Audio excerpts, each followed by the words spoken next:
So many salespeople let the buyer drive the conversation and control what gets talked about. They don't take control. Instead, they ask questions but don't get any meaningful answers. So how do you actually control a sales conversation?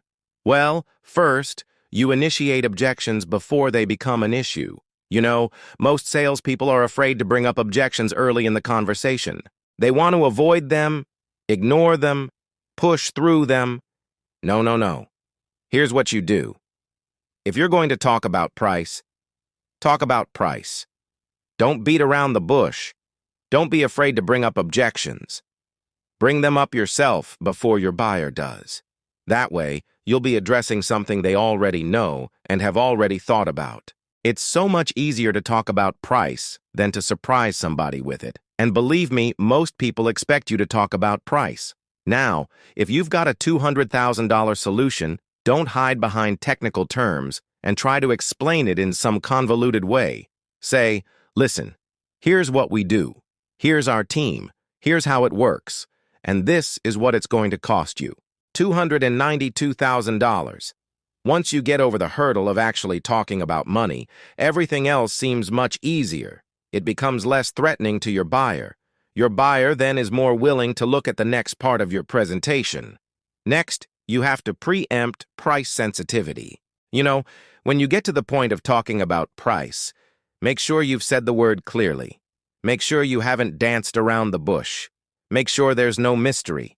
Make sure you're very clear. In other words, state the obvious. State it simply. Tell your buyer what the price is, what it includes, what it doesn't include. And if there are multiple options, lay them out.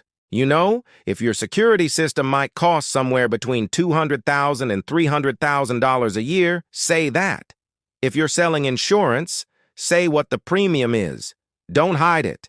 Don't be afraid to talk about it. When you have nothing to hide, you're not afraid to talk about it. No. 3, you have to anticipate objections. You see, objections are inevitable.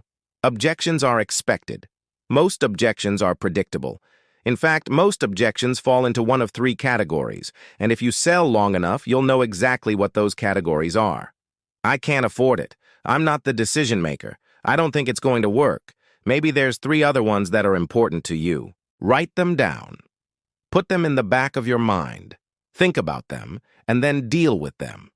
But most objections are easy to overcome if you think about them ahead of time. If you have to stop halfway through your presentation, stop, address the objection, then continue.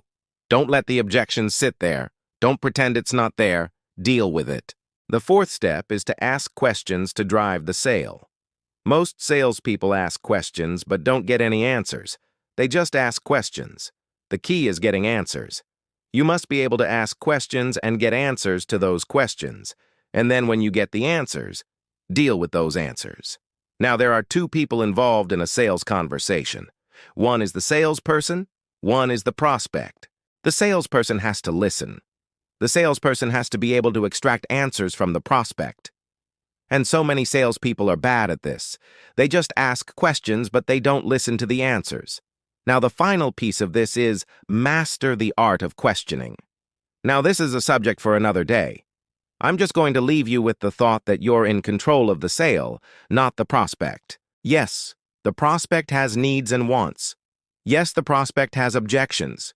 Yes, the prospect has budget limitations, but you're in control of the sale. And if you don't believe that, nobody will believe that. Your prospect will sense your uncertainty. So you've got to be in control. And the best way to be in control is to ask powerful questions and get answers to those questions. Now, 2 guys named Brian Tracy and Tom Hopkins have written books on the power of questions in sales. Now, their premise is very simple. You ask the questions, you control the sale. There's a lot more to that, but that's a subject for another day. In summary, if you want to control the sales process, take charge right from the beginning. Don't let your prospect set the pace. Don't let your prospect ask the questions.